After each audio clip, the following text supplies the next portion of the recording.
I'm Joanna Simpson here at FundForum International, and joining me now is Julie Dickson, Investment Director for Capital Group. Thank you very much for joining me. Thank you, it's good to be here. And the technology sector seems to be the largest area of global growth.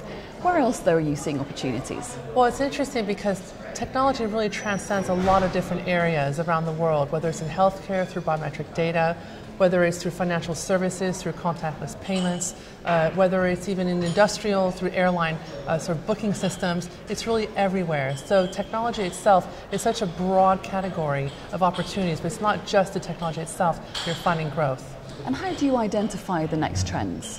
Well, usually when you look at companies, we do very much a bottom-up research to find out opportunities around the world. And one of the things that we focus on is how companies are able to take the lead in their field, how they're able to look at the next wave of growth for the next 10, even 20 years.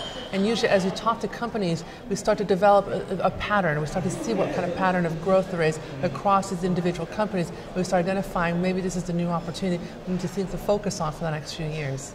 And do all your portfolio managers invest in the same way to capture these trends? And how do you ensure you keep your portfolio diversified? Well, that's a great question, because the way we invest across different funds at Capital Group is through objective-driven investing. But how portfolio managers get there is entirely up to them. They all have the same objective, but they might have a slightly different style or different bias or different way of looking at the world. And so by combining portfolio managers together as a team, we're able to then ensure diversification across opinions and views, but still achieve that same objective.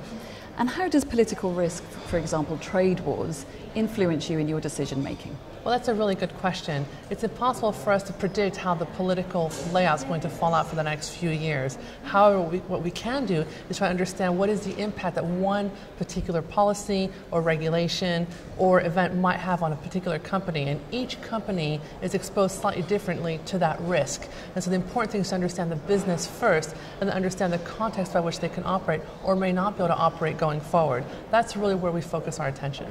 Julie Dickson, thank you very much for joining me. Thank you.